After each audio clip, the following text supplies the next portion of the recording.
Hello everyone, क्या हाल चाल आप लोगों के। तो देखो, आज का जो वीडियो रहेगा अपना वो रहने वाला है पीरियोडिक टेबल। पीरियोडिक टेबल से हर बार नीट में एक क्वेश्चन पूछा जा रहा है और जो क्वेश्चन पूछा जाता है वो पूछा जा रहा है पीरियोडिक प्रॉपर्टीज से। तो अपन को याद रखना है। वैसे तो पढ़ाने के लिए इसके लिए काफ़ी क्लासेज लग जाएंगी, लेकिन अब लास्ट टाइम चल रहा है, आपके क्वेश्चन कहाँ से मिलने वाले हैं अपन उसकी ही बात करेंगे। तो देखो, पीरियोडिक प्रॉपर्टी से क्वेश्चन हर बार देखा जा रहा है। इससे पहले अपन जो पीरियोडिक टेबल का डिस्कवरी हुई है उसकी बात करते हैं। तो अगर बात करें अलग अलग तरीके से तो आपको डोवरनियर आना चाहिए। डोवरनियर क्या कहता है? डोवरनियर ने क्या किया था कि एलिमेंट्स का तीन तीन एलिमेंट्स का एक ग्रुप बनाया जिसे बोल दिया ट्रेड, अर्थात त्रिक बोल दिया। और उसने कहा कि जो पहला और तीसरा एलिमेंट है, जो पहला और तीसरा एलिमेंट है उसका जो एटॉमिक मास है वो का एवरेज सेकंड का एटॉमिक मास आता है। जैसे मैं बात करूं, उसने कहा कोई भी एलिमेंट है एक्स, वाई और जेड, यदि मेरे को फाइंड करना है वाई का एटॉमिक मास तो ये आएगा एक्स प्लस जेड का एवरेज, अर्थात x/2।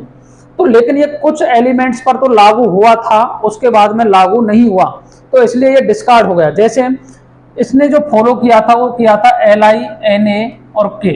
आपको पता है लिथियम का एटॉमिक मास 7 होता है, पोटेशियम का 39 होता है, दोनों को मिलाओगे तो 46 आएगा और 46/2 करोगे तो 23 आ जाएगा। अर्थात इसने ये वैल्यू यहाँ पुट की 7 + 39 डिवाइड बाई 2, तो ये 23 आ गया। आगे बात समझ में।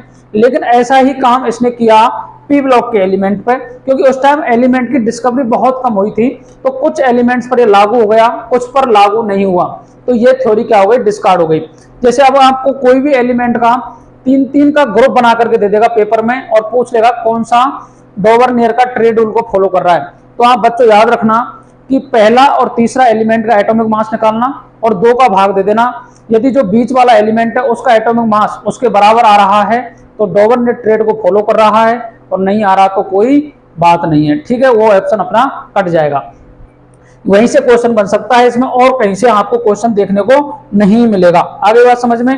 अब जैसे देखो, जो नेक्स्ट में बात करूंगा मैक्सिमम जो अपने को समझना है, क्योंकि आपको जहां से क्वेश्चन पूछे जाते हैं वो आती है पीरियोडिक प्रॉपर्टी। पिछले साल के पेपरों का यदि अध्ययन करोगे तो आपको एटॉमिक रेडियस से क्वेश्चन देखने को मिला था। एटॉमिक रेडियस के बाद में आयनाइजेशन एंथैल्पी से मिला था, इलेक्ट्रॉन गेन एंथैल्पी से मिला था और इलेक्ट्रॉन नेगेटिविटी से मिला था।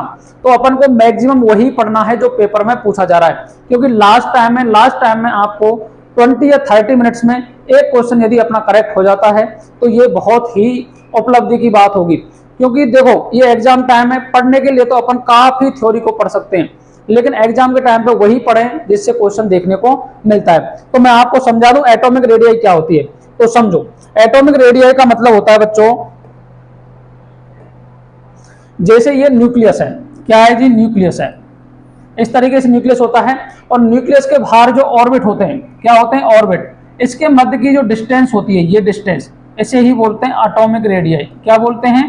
एटॉमिक रेडियस ही कहा जाता है। अब जो एटॉमिक रेडियस है इस पर यहाँ इलेक्ट्रॉन है बोलो, और ये क्या है? यहाँ क्या है? सेंटर है, अर्थात न्यूक्लियस है। तो इसके मिड की जो डिस्टेंस होगी उसे बोलते हैं एटॉमिक रेडियस। अब जो एटॉमिक रेडियस है ये क्या है? 4 प्रकार की होती है। कितने प्रकार की होती है? 4 प्रकार की होती है। कौन कौन सी होती है समझिएगा। तो देखो, एटॉमिक रेडियस 4 प्रकार की होती है, कोवेलेंट, आयोनिक, मेटेलिक और वॉन्डरवाल। ठीक है। अब जो वॉन्डरवाल होती है ये मिलती है अपने गैसियस मॉलिक्यूल में। किसमें मिलती है? गैसियस मॉलिक्यूल में। आगे बात समझ में। मेटेलिक रेडियस मिलेगी जो मेटल्स होते हैं, जो मेटल्स होते हैं उनके मध्य में मिलेगी, उसे बोलते हैं मेटेलिक रेडियस। और आयनिक रेडियस जो आयंस के मध्य में मिलेगी। अब आयंस देखो 3 प्रकार के होते हैं, एक तो आते हैं केटायन, एक होते हैं एनायन और एक होते हैं आइसो इलेक्ट्रॉनिक स्पीशीज, अर्थात न्यूट्रल एटम के बाद में न्यूट्रल एटम भी होते हैं लेकिन आइसो इलेक्ट्रॉनिक स्पीशीज। अब देखो, कैटायन का मतलब है जैसे ए है, ए ने क्या किया? एक इलेक्ट्रॉन को त्याग दिया और इसमें से बाहर निकल गया इलेक्ट्रॉन, तो ये क्या बन गया जी? कैटायन बन गया। लेकिन दूसरे क्या किया? ए ने एक इलेक्ट्रॉन को एक्सेप्ट कर लिया तो ये बन गया A-, ये क्या कहलाएगा? एनायन कहलाएगा जी। इसके बाद में यदि मैंने कहा कि जैसे कैल्शियम +2 बोलूं मैं, और आर्गन बोलूं, अब इलेक्ट्रॉनों की संख्या देखोगे तो इसमें भी 18 आएगी और इसमें भी 18 आएगी, तो ये क्या हो गए, आइसो इलेक्ट्रॉनिक स्पीसीज हो गई। अर्थात आइसो इलेक्ट्रॉनिक स्पीसीज की भी अपन बात करने वाले हैं। अपना जो पिछले बार का जो क्वेश्चन था ये पूछा गया था आयोनिक रेडियाई से। आपको क्या किया था आयोनिक रेडियाई में, जैसे देखो आयोनिक रेडियाई में आपको याद रखना है, यदि आपको, नेक्स्ट बात करते हैं आयोनिक रेडियाई। आयोनिक रेडियाई में देखो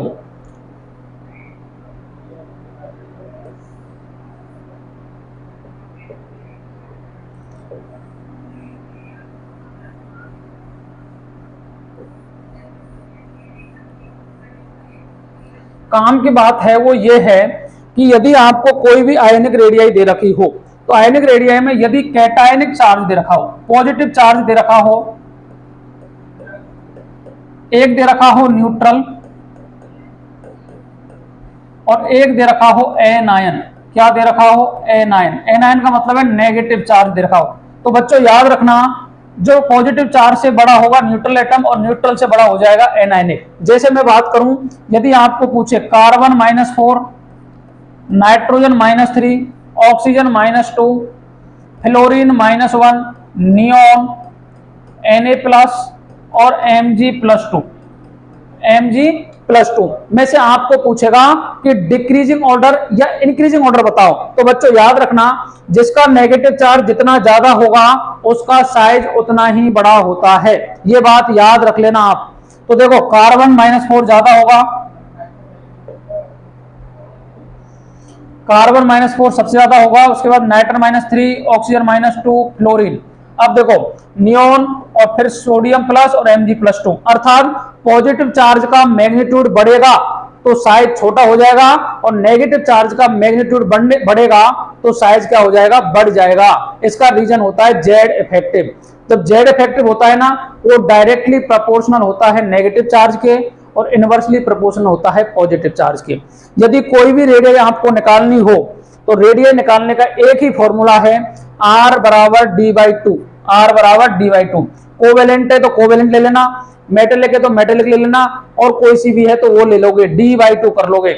और यदि D/2 करने के बाद ना आप आंसर निकाल सकते हो। जैसे मैंने निकाला, कोई भी एटम दे रखा है Ra, तो Ra बराबर हो जाएगा DAB/2। इस तरीके से R भी निकालना है तो RB भी ऐसे हो जाएगा DAB/2। इस तरीके से आप निकाल सकते हो।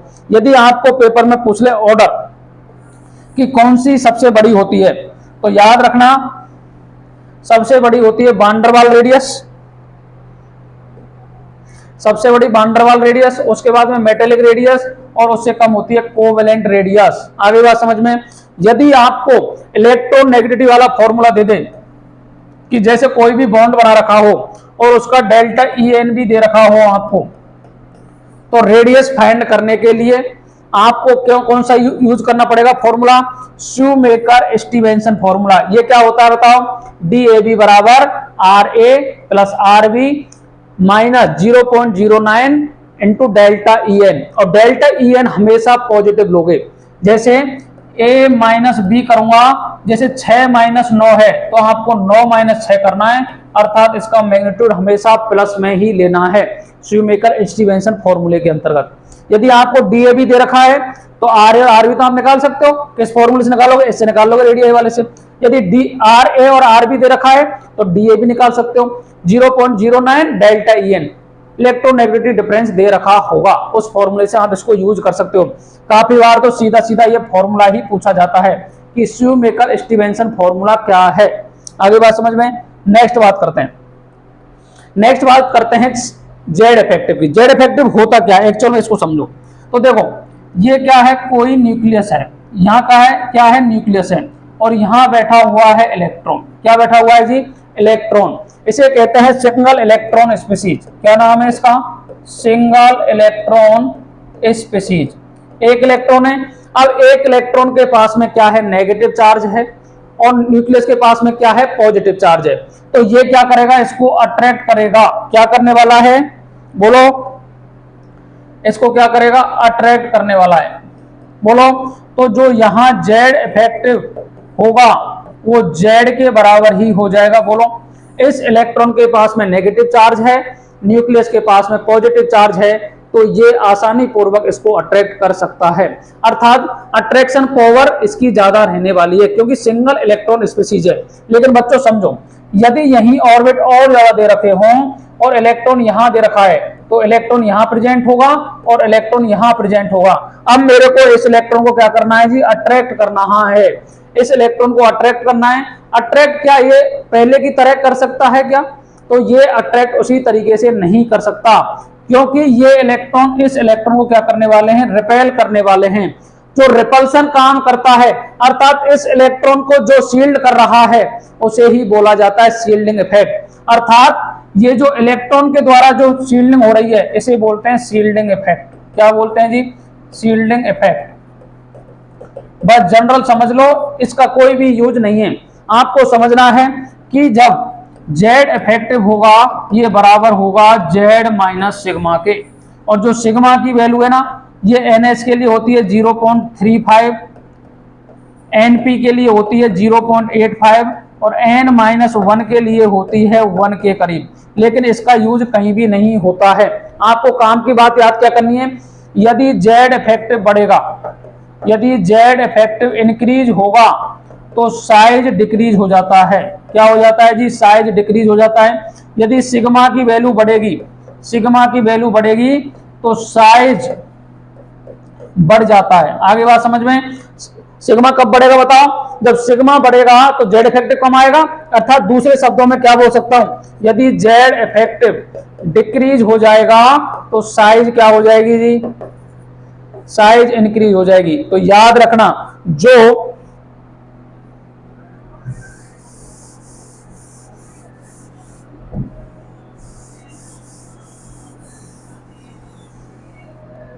देखो जो Z इफेक्टिव है, याद रख लेना, जो Z इफेक्टिव है यह डायरेक्टली प्रोपोर्शनल होता है नेगेटिव चार्ज के। किसके? नेगेटिव चार्ज के।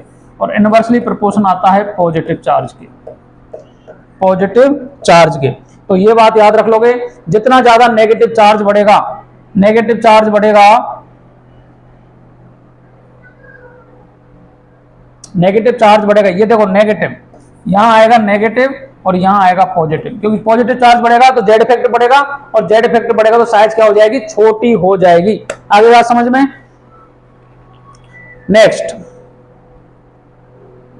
नेक्स्ट क्या कहता है, रेडियाई का ऑर्डर।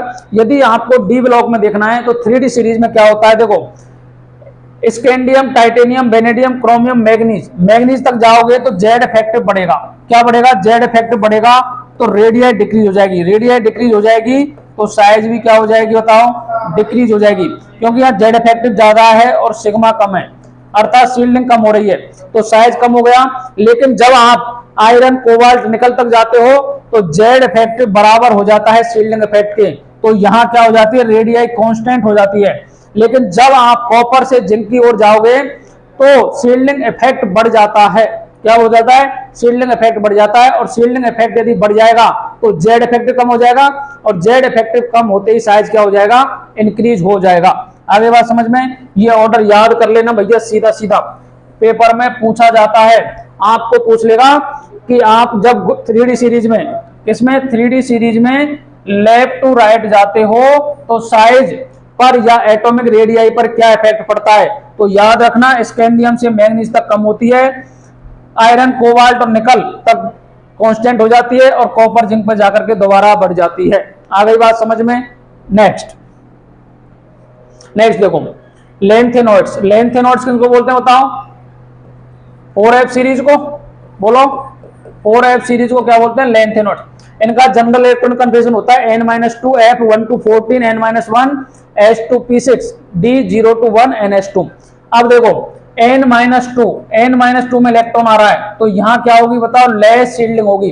लेस शील्डिंग इफेक्ट होगा तो Z इफेक्टिव क्या हो जाएगा? बढ़ जाएगा। इसलिए जब आप देखते हो लेंथियम से लुटियम तक जाते हो, लेंथियम से लुटियम तक जाते हो तो साइज क्या हो जाती है? डिक्रीज हो जाती है। तो याद रखना बच्चों, यदि 4F सीरीज में लेफ्ट टू राइट जाओगे तो जो एटॉमिक रेडियाई है, एटॉमिक रेडियाई है वो क्या हो जाएगी बताओ, डिक्रीज हो जाएगी। सबसे ज्यादा लेंथेनम, लेंथेनम के बाद सेरिनियम, सेरिनियम के बाद में पीआर, एनडी, पीएम, एसएम, इस तरीके से लुटिटियम तक ये साइज क्या हो जाएगी, डिक्रीज होती हुई चली जाएगी। आगे बात समझ में, इस तरीके से क्वेश्चन पूछा जा सकता है। नेक्स्ट, यदि आपको 3D, 4D और 5D सीरीज में क्या पूछा जाए, साइज का या एटॉमिक रेडियाई का ऑर्डर पूछा जाए, तो याद रखना 3D से ज्यादा होती है 4D की, और 4D और 5D होते हैं बराबर। उसका रीजन क्या है, एफ ब्लॉक एलिमेंट्स आ जाते हैं, और एफ ब्लॉक एलिमेंट्स को बोलते हैं लेंथेनॉइड। लेंथेनॉइड कॉन्ट्रैक्शन, क्या कहा जाता है, लेंथेनॉइड कॉन्ट्रैक्शन। कॉन्ट्रैक्शन क्या होता है बताओ, पुअर शील्डिंग होती है, पुअर शील्डिंग, पुअर शील्डिंग होगी तो जेड इफेक्टिव इंक्रीज हो जाएगा, और जेड इफेक्टिव इंक्रीज होता है तो साइज क्या हो जाएगी, डिक्रीज हो जाएगी। तो याद रखना स्कैंडियम, यट्रियम और लेंथेनम और एक्टिनम तक तो ये बढ़ती है, लेकिन इनमें क्या होता है, ये बराबर हो जाती हैं। Niobium, tantalum, molybdenum, tungsten, technetium, rhenium, ruthenium, osmium, rhodium, iridium, palladium, platinum, AG, AU और सीडी और एचजी, और जो ये बराबर हो रही है ना, इसे ही बोला जाता है केमिकल ट्विंस। क्या जाता है, केमिकल ट्विंस।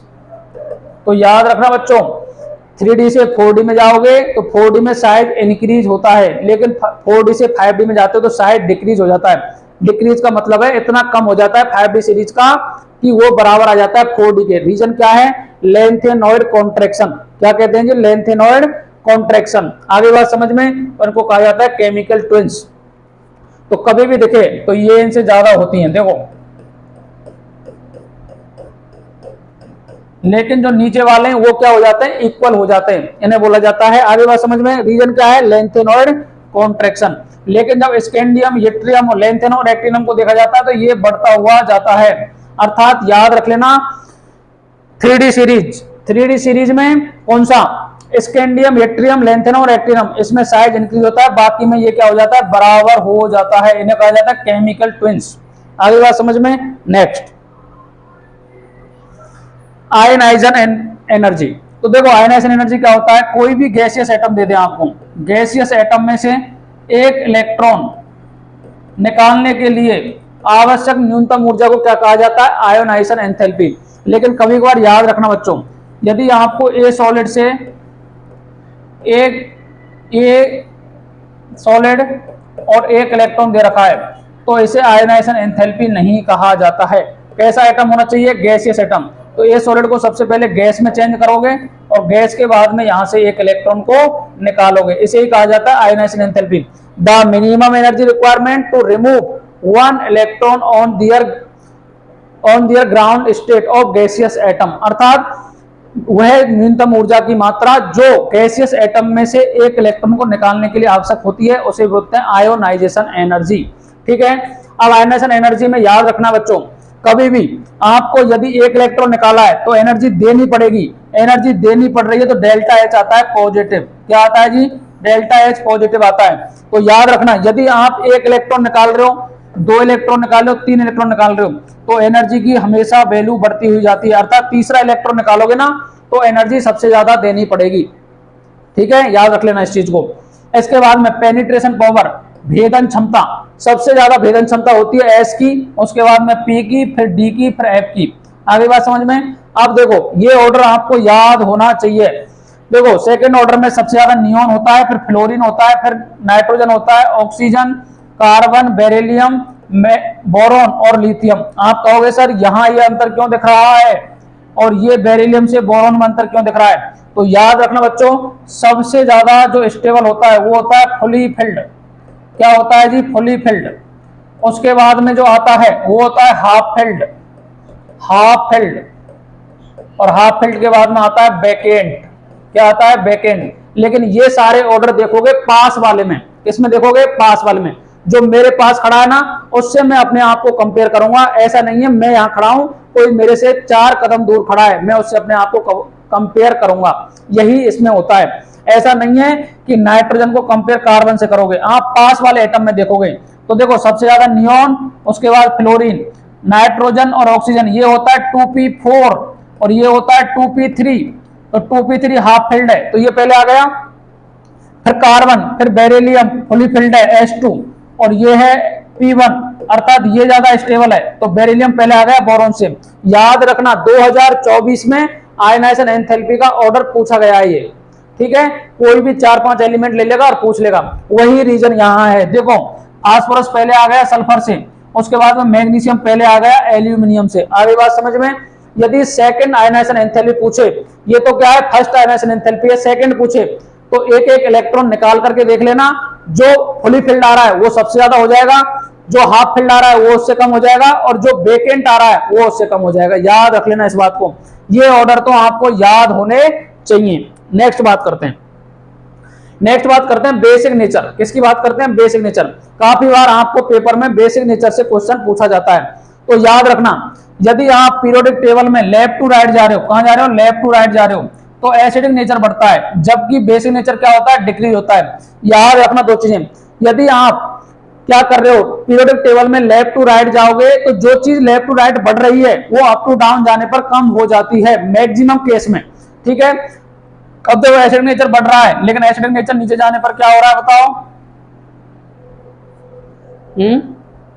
देखो एसिडिक नेचर जाने पर नीचे डिक्रीज होता है। क्या होता है? डिक्रीज होता है। जबकि बेसिक नेचर क्या होता है? इंक्रीज होता है। ये याद रख लेना आप। बेसिक नेचर तो क्या होगा? इंक्रीज होगा, जबकि एसिडिक नेचर क्या होगा? नीचे जाने पर डिक्रीज हो जाएगा। और लेफ्ट टू राइट जाओगे तो एसिडिक नेचर इंक्रीज होगा और बेसिक नेचर क्या हो जाएगा? कम हो जाएगा।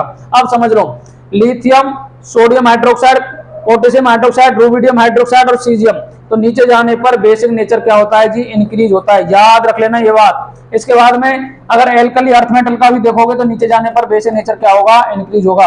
यदि इनका एसिडिक नेचर पूछे तो एसिडिक नेचर नीचे जाने पर क्या हो जाएगा? कम हो जाएगा। आगे बात समझ में, याद रख लेना, फैक्ट है ये। नेक्स्ट, यदि आई डेल्टा आईपी अर्थात ionization enthalpy difference 11 electron volt से कम या इक्वल आ जाए तो हाई ऑक्सीडेशन स्टेट स्टेबल होती है।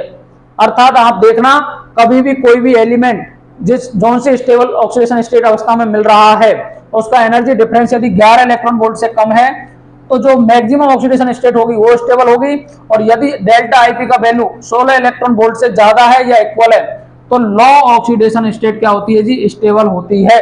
आगे बात समझ में। अब नोट याद रखना है, जो एल्यूमिनियम प्लस है ये मोस्ट स्टेबल होता है गैस फेज में, जबकि एल्यूमिनियम +3 होता है स्टेबल, ये होता है सॉल्यूशन फेज में। आपको पेपर में स्टेटमेंट पूछ लेगा। स्टेटमेंट क्या पूछेगा? Which of the following correct statement? Aluminium plus is more stable in solution phase और Al+3 in stable in gaseous phase. तो ये स्टेटमेंट गलत हो गया बच्चों, क्योंकि एल्यूमिनियम जो प्लस है ये स्टेबल है गैस फेज में, जबकि एल्यूमिनियम +3 है ये स्टेबल है सॉल्यूशन फेज में। ये डाटा है, याद कर लेना इस चीज को। नेक्स्ट,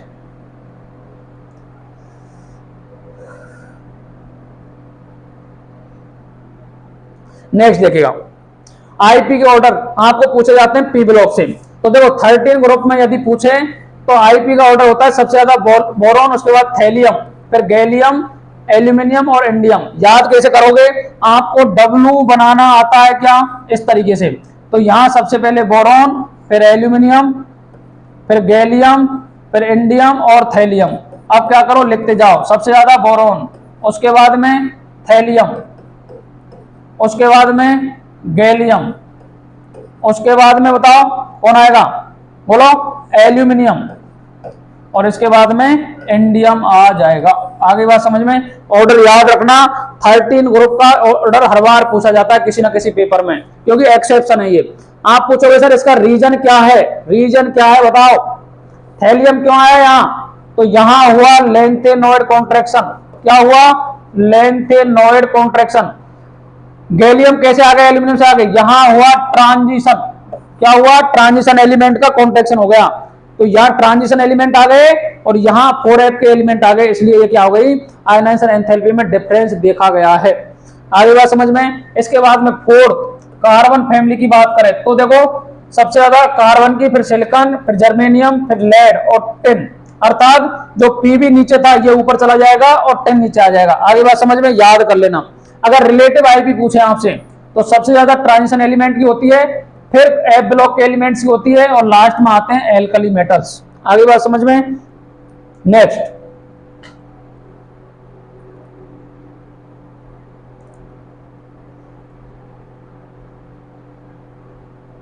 नेक्स्ट देखिएगा, electron gain enthalpy. Electron gain enthalpy का मतलब है कोई भी आपको न्यूट्रल एटम दे रखा है, क्या दे रखा है जी, न्यूट्रल एटम दे रखा है।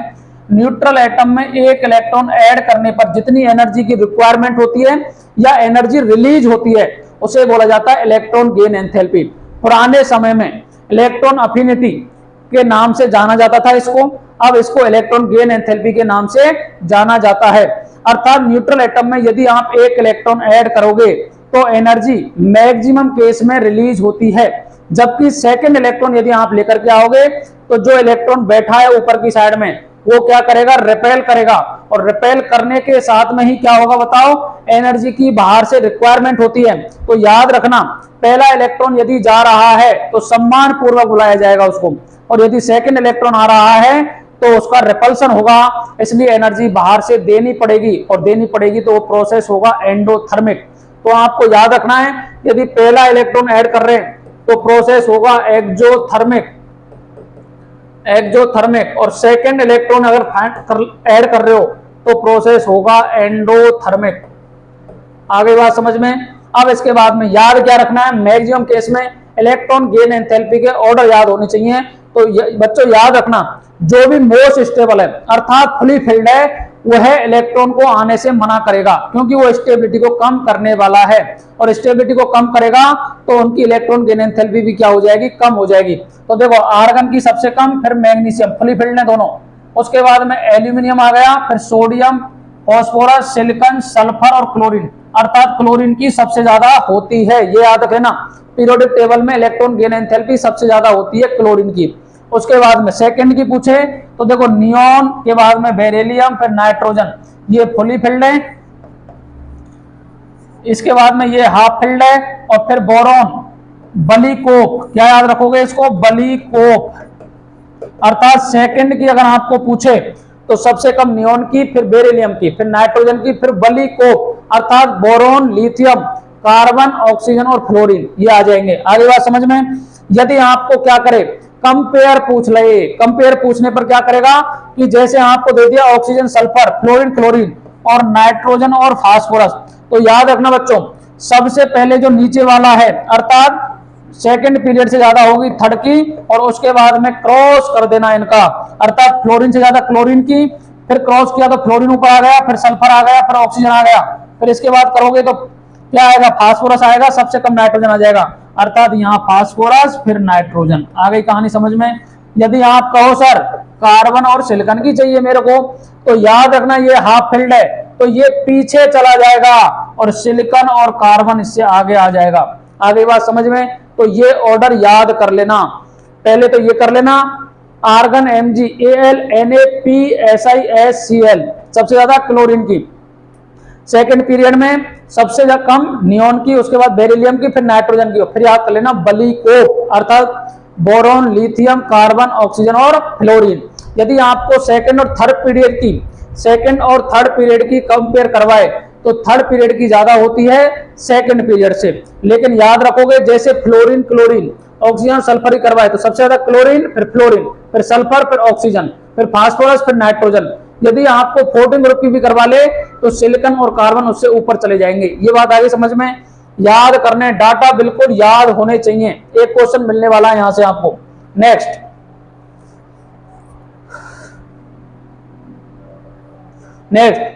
अगर आपको पूछे कोई एलिमेंट दे करके तो याद रखना एल्कली मेटल में सबसे ज्यादा हाइड्रोजन की होती है, फिर lithium, sodium, potassium, rubidium, caesium, अर्थात इलेक्ट्रॉन गेन एंथैल्पी नीचे जाने पर क्या होती है, डिक्रीज होती है। लेफ्ट टू राइट जाने पर क्या होनी चाहिए बोलो, ये क्या हो रही है, लेफ्ट अप टू डाउन जाने पर कम हो रही है ये, और लेकिन लेफ्ट टू राइट जाने पर ये ऑर्डर क्या हो रहा है, गलत आ रहा है, क्योंकि ये फुली फिल्ड के लिए 0 होती है। ऑर्डर याद रखना है। हेलोजन में क्या होगा, सबसे ज्यादा क्लोरीन, फिर फ्लोरीन, फिर ब्रोमीन, फिर आयोडीन की होगी, ठीक है। इसके बाद में नाइट्रोजन फैमिली का पूछे तो एंटीमनी, बिस्मथ, आर्सेनिक, फास्फोरस और नाइट्रोजन की होगी।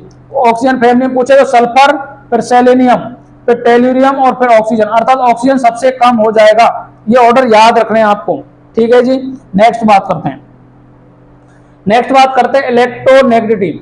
जैसे मैंने कहा ए और बी ने कोई बॉन्ड बना रखा है, अब मैंने कहा कि जो बी है ये अधिक अत्यधिक कंजूस बेशरम टाइप का एलिमेंट है। ये कह रहा है कि इसके पास में क्या है, इलेक्ट्रॉन को खींचने की टेंडेंसी है।